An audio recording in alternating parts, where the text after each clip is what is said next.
你见过什么样的中国？是960万平方公里的辽阔，还是300万平方公里的澎湃？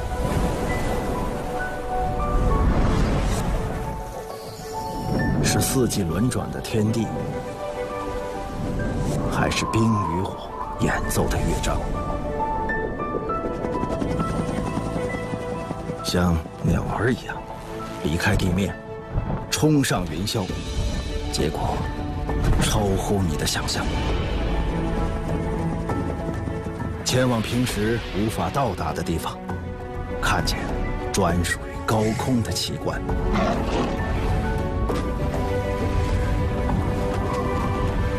俯瞰这片朝夕相处的大地，再熟悉的景象也变了一副模样。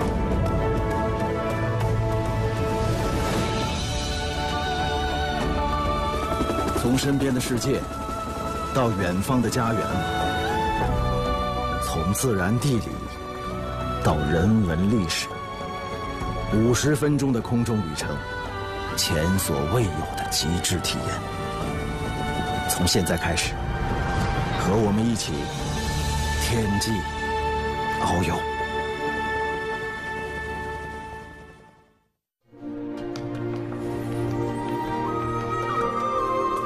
海南省位于中国版图的最南端，它带着南海众多岛屿，贡献了相当于中国陆地面积1/4的广阔海域。南部的南沙群岛界定了中国最南的国界，北部的琼州海峡隔开了海南岛与内陆。我们的旅程从北部开始，探索火山如何塑造岛屿，前往一座洋溢着闯荡精神的城市。沿着北部海岸线，邂逅3座风格迥异的灯塔。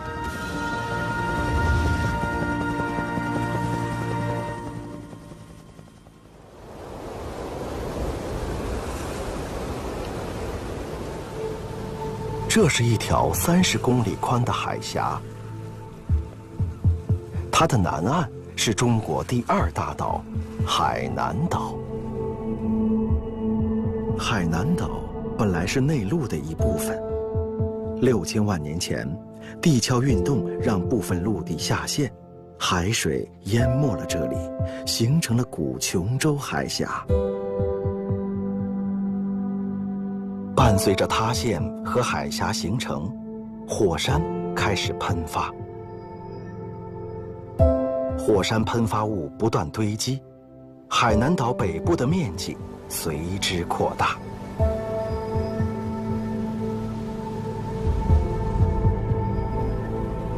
在海南岛的北部，火山运动的痕迹随处可见。这片面积仅有108平方公里的土地上，坐落着40多座火山。马鞍岭火山是其中的明星，它由一座主火山、一座副火山和2座小巧的寄生火山组合而成，就像父母带着自己的一双儿女。如今，植被已经把火山层层覆盖，人们在这里建造了公园。沿着火山缺口处的步行通道，可以一直走到69米深的底部。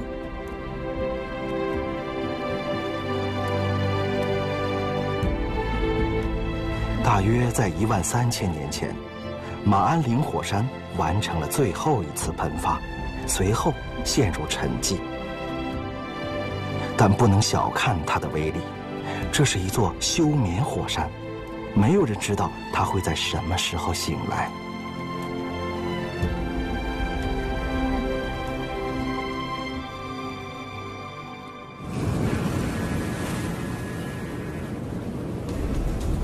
轮渡是往返于内陆和海南岛之间的班车，只需要50分钟就能横渡琼州海峡。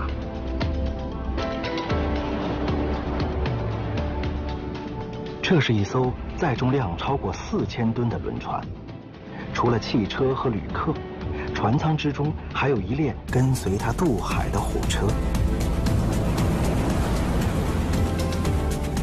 跨海前，火车被拆分开，装入船舱。轮渡靠岸后，首先完成铁轨的对接。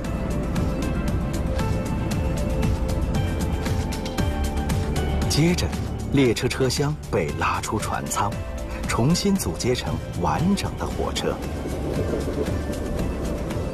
海口是他们在海南岛旅程的第一站。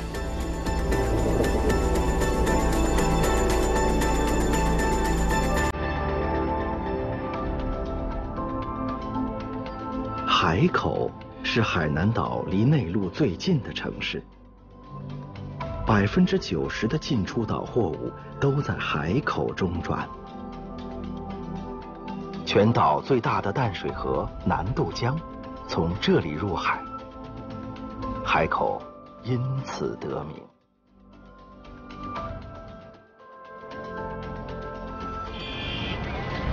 在海口有一条盛极一时的骑楼商业街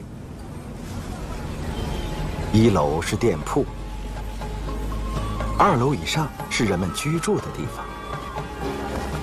这部分向外探出，就像骑跨在人行道上，所以叫做骑楼。这是海南人从东南亚带回来的建筑样式。对于他们来说，大海并不意味着阻隔，而是通往远方的道路。从清代开始，这里就有下南洋的热潮。出海闯荡的人们捎回不少新奇玩意儿，小到咖啡，大到骑楼这种设计，甚至连造房子的水泥都是从南洋运回来的。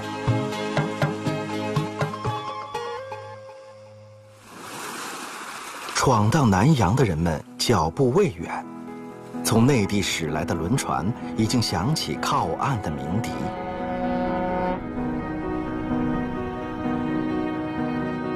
1988年，海南建省，并成立了中国最大的经济特区。自由与梦想激励10万闯海人横跨海峡，从海口登陆，踏上这座充满无限可能的岛屿。如同闯关东，走西口，当年的闯海人勇于冒险，走在了开放的前沿。下海是他们贡献给那个时代最具代表性的流行词。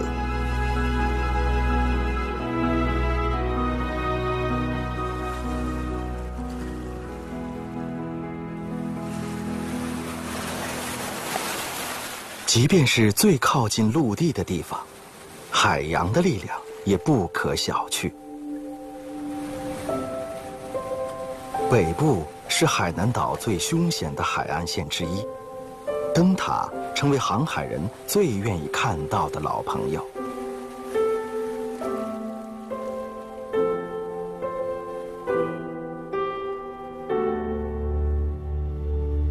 这是海南灯塔中最年长、相貌也最出众的一座。它守望临高角已经120多年，红白条纹是它最明显的标志。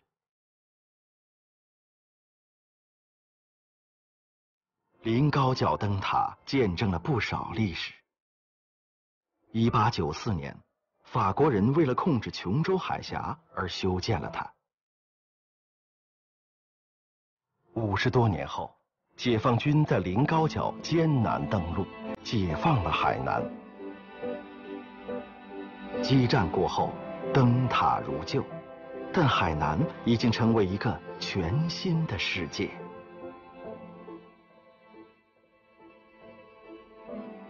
木兰头灯塔守卫着一片危险的水域，因为水流速度极快，不少船只在这里遇险。破损的木板被冲到海岸上堆积起来，这片水域被称为木烂头。后来，人们将其改名为木兰头，希望海难不再发生。真正发挥作用的是这座74米高的亚洲第1灯塔，它如同茫茫大海中的路牌，为远道而来的船只指引方向。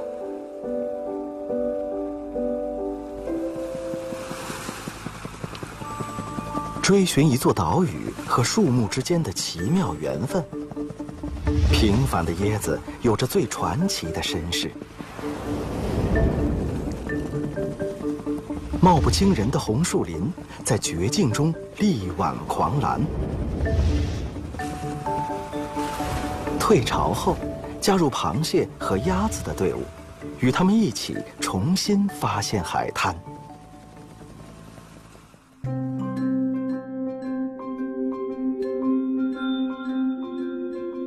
在海南岛东部，有一条绵延15公里的椰海长廊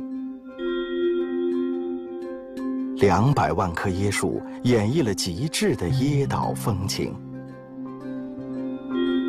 椰树和海南岛的亲密关系众所周知，可关于它们相识的经历却始终是个谜。有一种说法比较盛行，海南岛上原本并没有椰树，最早的椰子来自马来半岛。数千年前，一些成熟的椰子从马来半岛的椰树落下，被潮水带入海中，开始漂泊。搭乘洋流的班车，他们必须在2个月之内遇见陆地，否则等待着他们的就是死亡。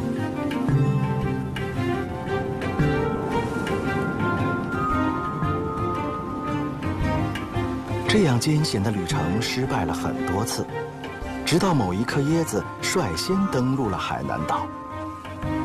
这是幸存者的胜利，一颗椰子最终繁衍出一片椰林。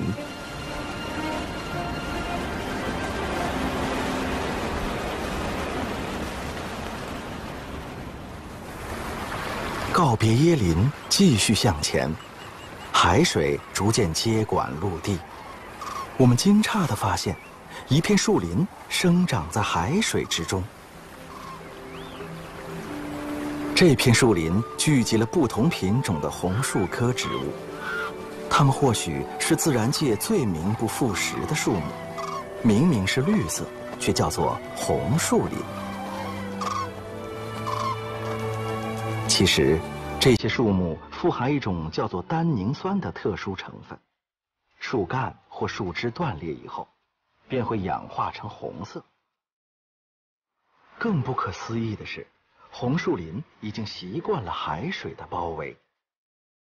为了活下来，它们进化成一座座海水淡化器。除了树根能从咸水中过滤出淡水，它们还能将多余的盐分排出体外。对人类来说，红树林是最好的海岸卫士。当台风来袭，它们消解了风浪的力量，保护着身后的农田和村庄。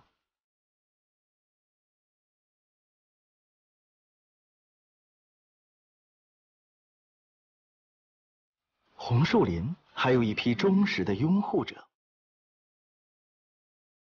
每天落潮后，鸭子们便浩浩荡荡涌向红树林旁的滩涂。海滩上滞留的小鱼虾是它们挚爱的食物。大自然的馈赠给鸭子提供了免费的天然饲料。这种赶海觅食的鸭子，有人称呼它为跑海鸭。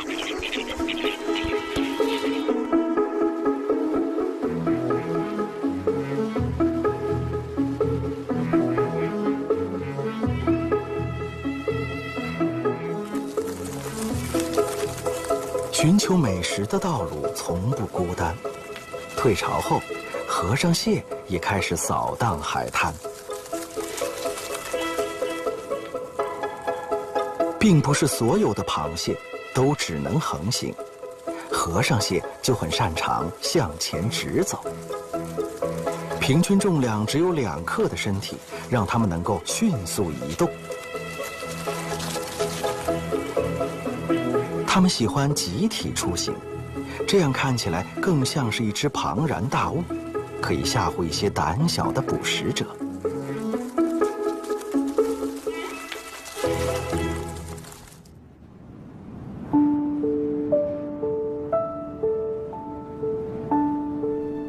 大海在每一次涨落之间，将大自然的礼物馈赠给海边的人们。落潮时分，到海滩上就可以捡拾最新鲜的海产。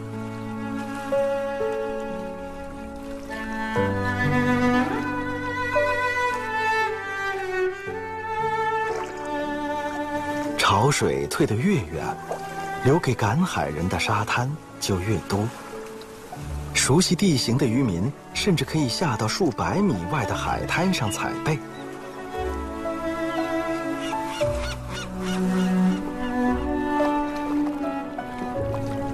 以海为田，靠海吃饭，他们就这样过了数千年的赶海时光。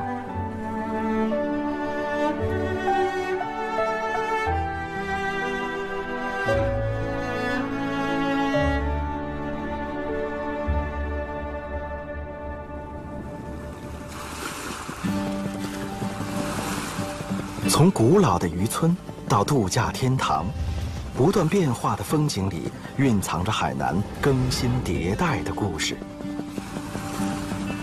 和海上人家打个照面，探访不远处的南湾半岛，那里是猕猴的天堂。飞往中国顶级的旅游胜地，体验花样玩海的无穷乐趣。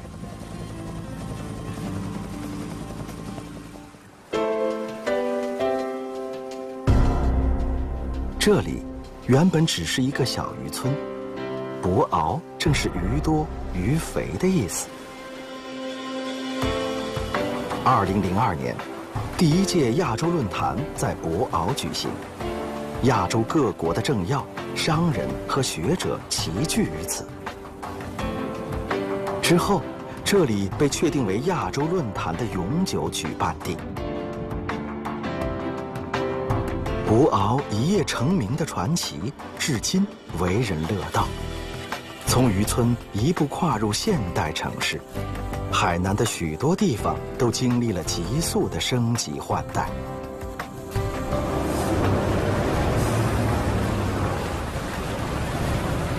让我们去看看在此之前，这座岛屿童年的模样。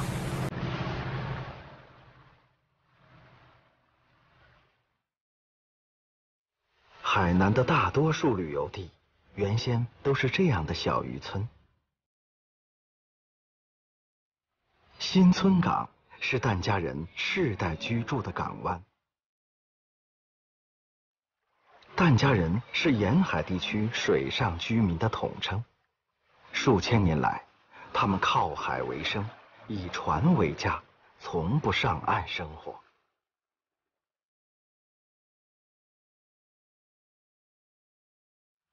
这一个个木质方格，当地人称为鱼排。鱼排之下是养殖海产的网箱。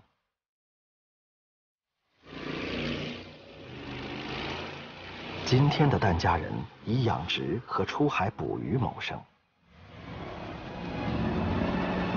他们在鱼排上搭建木屋，鱼排连成片，木屋连成村。祖辈们留下来的传统劳作方式依然在延续，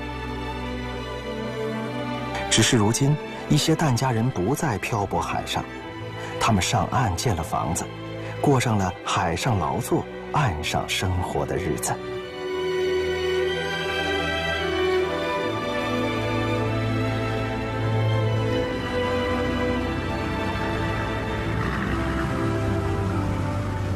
疍家人的邻居住在不远处的半岛上，眼前这座山就是猕猴的乐园。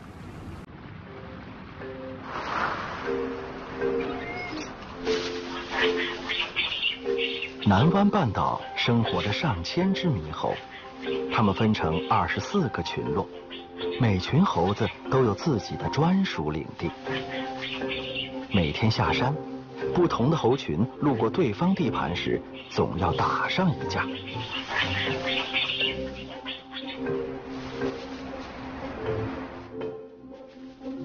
南湾的猕猴个头较小，体重一般不超过10公斤。小个头更容易散热，这是它们为了适应炎热的海岛气候，在进化过程中做出的改变。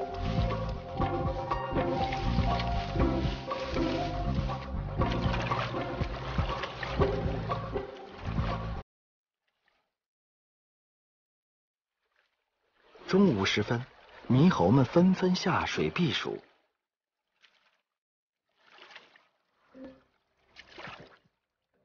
猴王担负起教练的职责，他只在岸上观望，从不下水是他的原则。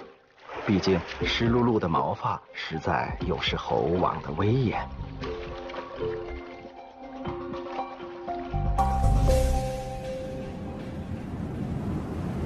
为适应环境而进化，这是大自然不变的法则。海南的坡鹿就是最好的例子。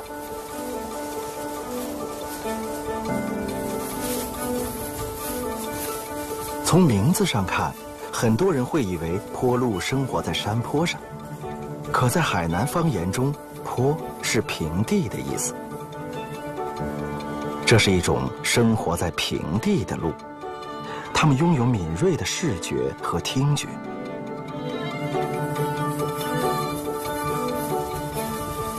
坡鹿奔跑迅速，还特别善于跳跃。1米多高的乔木、灌丛都能轻松地一跃而过。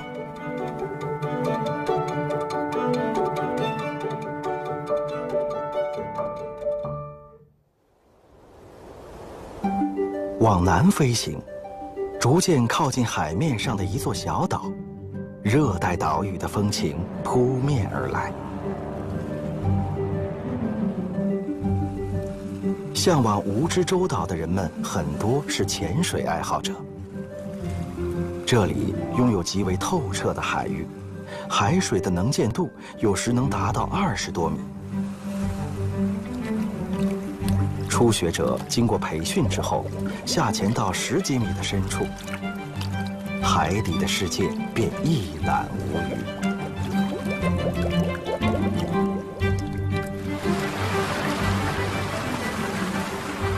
见风使舵是帆船运动的关键。海上的风隔20-30米便迥然不同。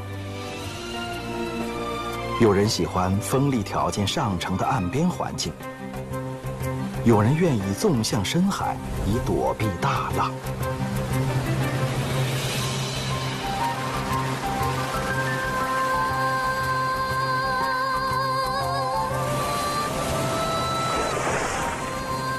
在探索海洋的过程中，人类不断迸发出享受海洋的新灵感。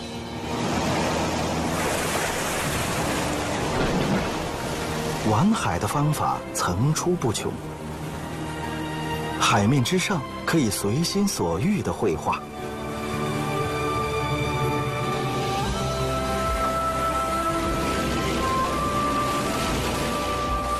辽阔的海没有束缚，玩家们可以体验最快的速度。人们以不同姿势投入海水柔软的怀抱。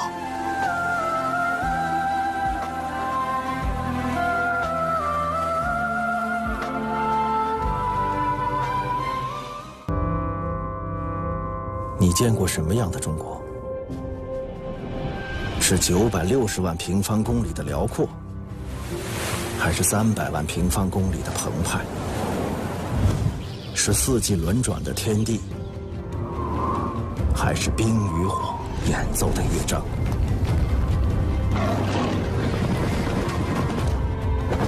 像鸟儿一样离开地面，冲上云霄，结果超乎你的想象。从身边的世界到远方的家园，从自然地理到人文历史，50分钟的空中旅程，从现在开始，和我们一起天际遨游。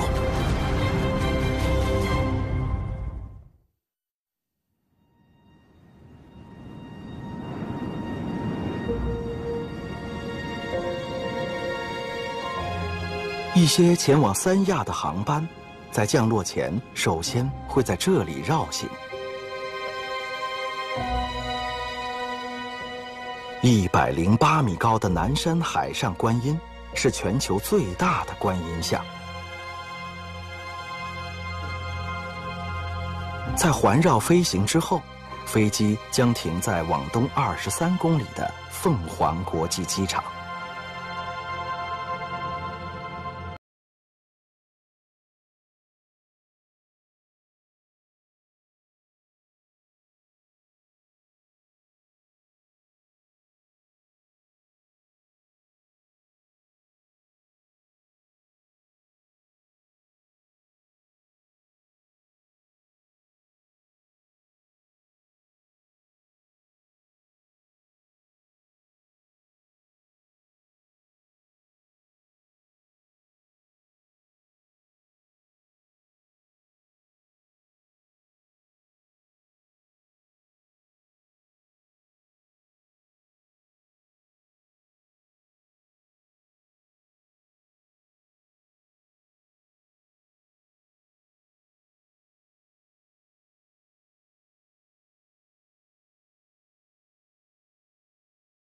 发展的时代，变化无处不在。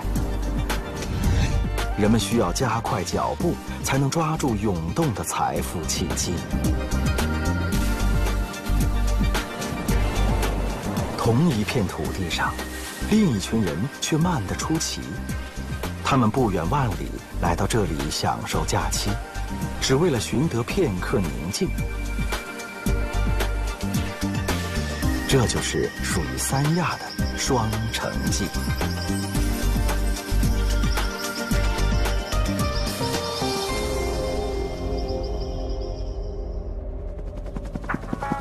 离开现代都市，进入中部山区，除了蓝天碧海，海南还有另外的色彩。寻找第一批拓荒者的足迹。前往南渡江参加一场夏日盛会，来到东部，看万泉河如何滋养一片生命的乐土。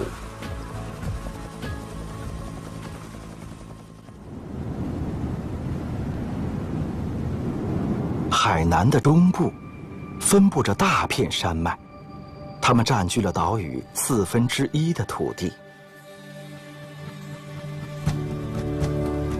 苍茫的山林正在向我们靠近。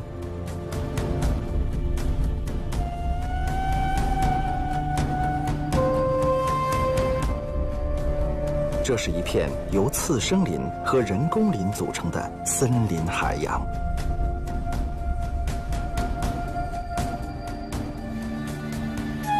寻找真正的原始森林，可以前往尖峰岭。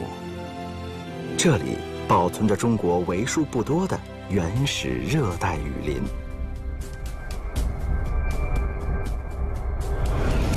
凶险的地形阻隔了热切的探索。中部山区的有些山峰，100多年来很少有人踏足。与世隔绝未尝不是好事，这让大自然能以自己的节奏繁衍生息。山林深处，生活着海南岛的第一批拓荒者。数千年前，黎族先民乘船渡海而来，据说在海南上岸后，他们把船反过来一扣，底下用4根柱子支撑起来，就成了船形屋。传说寄予的是美好想象，船形屋更像是黎族人为适应环境而做出的精心设计。屋顶边缘尽可能向外探出，既可遮阳，又可挡雨，十分适合海南炎热多雨的天气。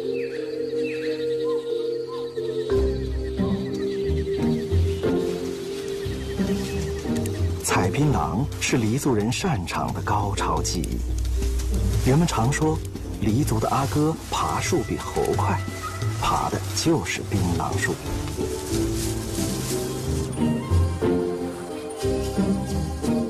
槟榔树一般10几米高，最高的可以达到30米。为了采槟榔爬这么高的树，看来人们真的很喜欢槟榔。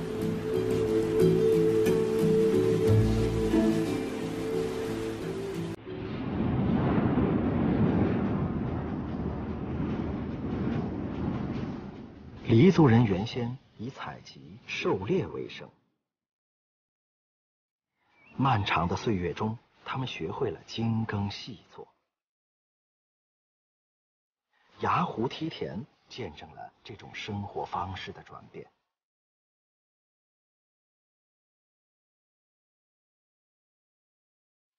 海南气候湿热，一年可以种植3季水稻。第1季水稻成熟的时节，正是端午前后。赛龙舟算得上此时海南岛最热闹的水上盛会。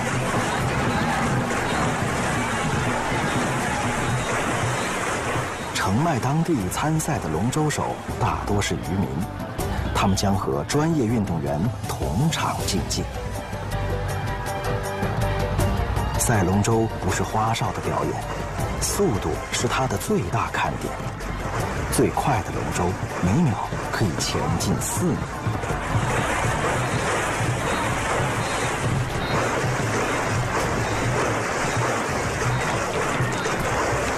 想要取胜，龙舟手的动作必须整齐。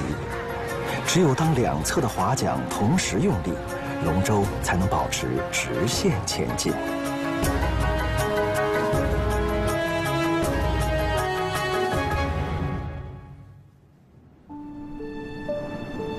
中国的海岛超过7000个，但具备居住条件的海岛不到500个。因为缺乏淡水，大多数海岛无法居住。海南岛的幸运在于，它拥有充足的淡水水系。从中部山区发源的4条大河，分别流向岛屿的4个方向。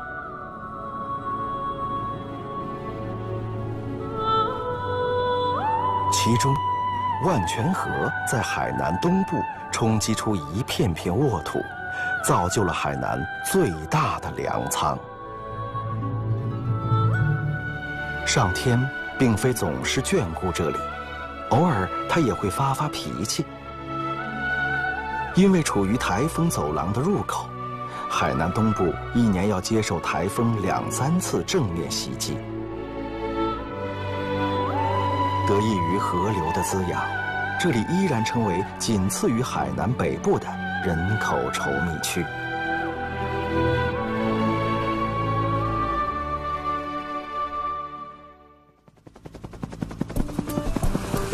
海南岛前进的每一步都是充满挑战的智力游戏，为温饱开辟的盐田，为速度而飞驰的列车，为探索而升腾的火箭，古老和新兴的科技轮番登场。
这是全球第一条环岛高铁，只需要3小时就可以绕岛1周。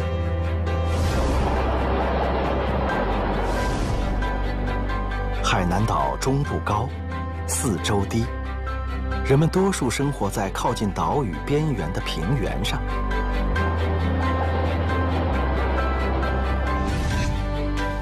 沿着最外围的平原，海南建立了环岛交通系统。快速的交通网络将分散的城市和乡镇串联起来，并覆盖了全岛大约90%的人口。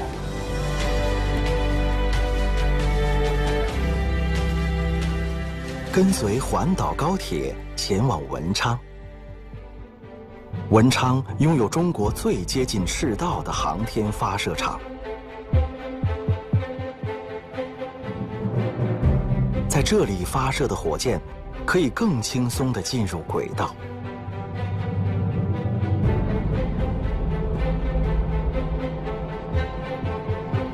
总装厂房是发射场的核心区域，用来组装不同量级的火箭。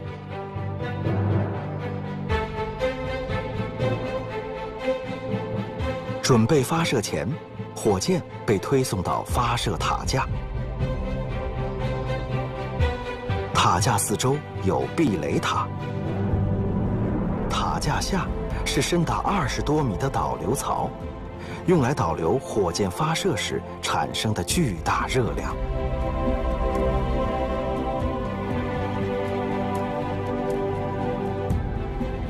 这是目前中国最开放的航天发射场。2016年，2万多人近距离观看了长征7号火箭升空。2017年，嫦娥5号月球探测器也将从文昌登天。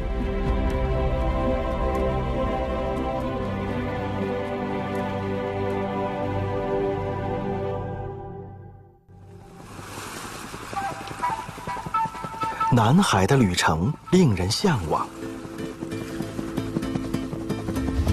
在大洲岛发现年代久远的沉船，跟随潭门镇渔民前往南海，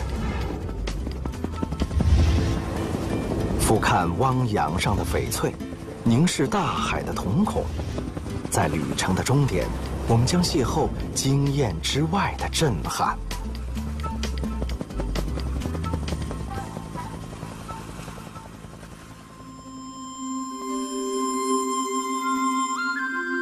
大洲岛的两侧有着截然不同的风景，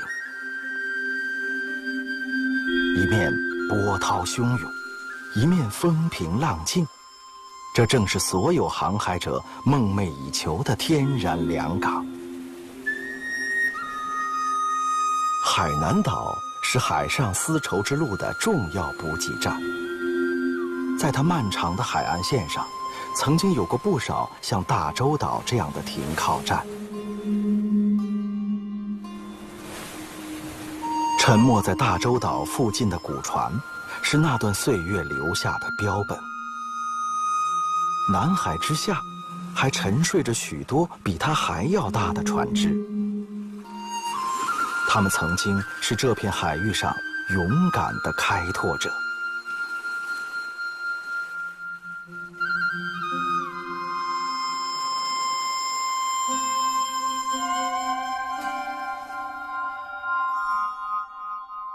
这从来不是一片寂寞的海洋。几千年前，中国人就开始了对南海诸岛的探索。潭门镇的渔民把南海叫做祖宗海。从宋代起，他们的祖先仅凭一个罗盘就敢闯荡南海。依靠世代积累的经验，先人们总结出最佳航行路线。600多年前，潭门镇人就拥有了一本南海超级地图。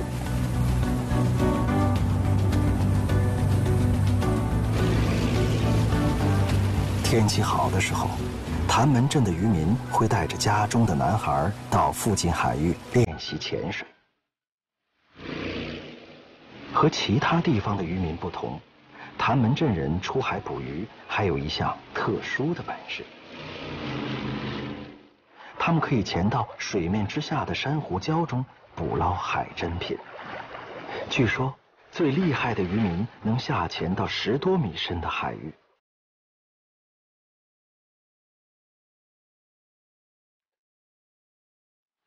等到男孩们练成这个本领，他们跟着父辈们到南海捕鱼的日子也就到了。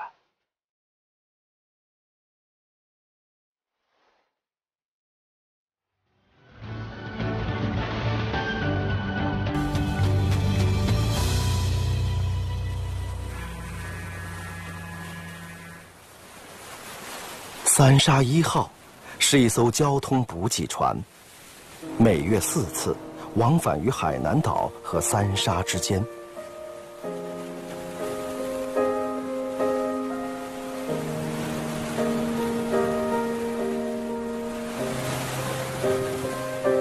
海水颜色由浅变深，意味着轮船进入深海。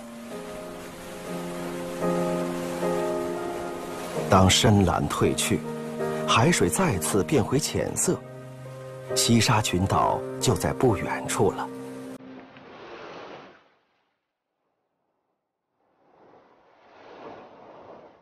经过大约13个小时的航行，三沙1号到达第1站永兴岛。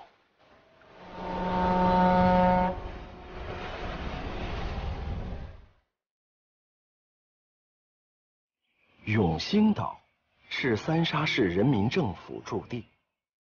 三沙市管辖着西沙群岛、中沙群岛、南沙群岛的岛礁及其海域。永兴岛上，中心主干道长约300米，两旁分布着银行、超市、医院等生活服务设施。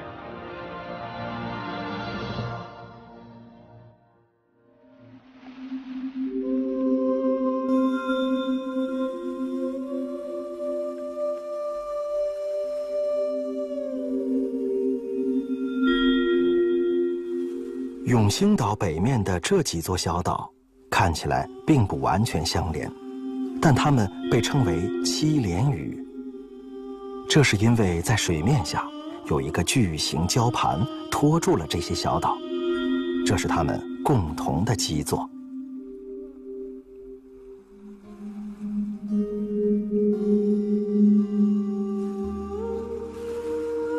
西沙群岛的岛屿大部分都由珊瑚虫的遗骸堆积而成。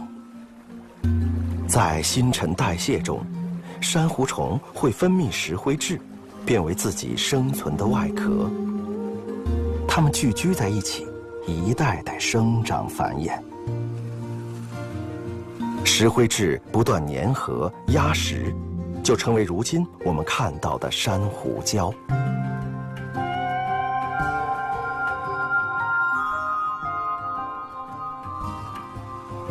七连屿中的赵树岛，绿树葱茏。岛上的居民主要是来自谭门镇的渔民。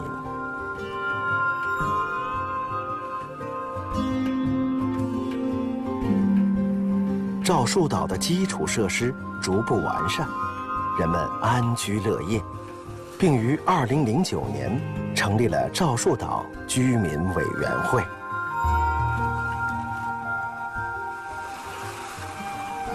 离开七连屿，前往永乐群岛。从高空看，这仿佛是大海的瞳孔，人们称它为蓝洞。这是一种形成于亿万年前的自然奇观。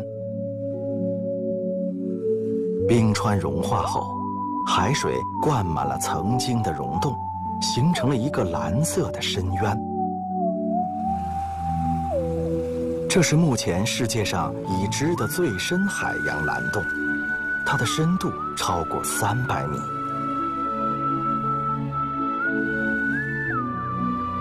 未知领域激发着科学家探索的兴趣。想要接近蓝洞，需要等待合适的时机。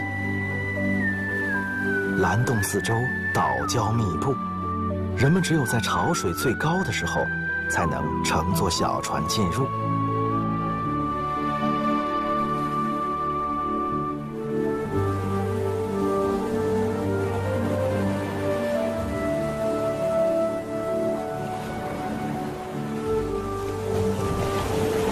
沐浴着和煦的阳光，往日起伏的海面仿佛被熨平，大海变得安静。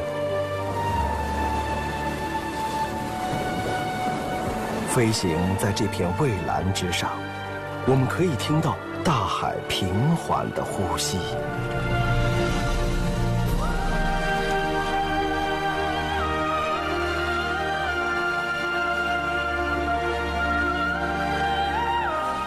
面向海洋，更能感受到风的来向。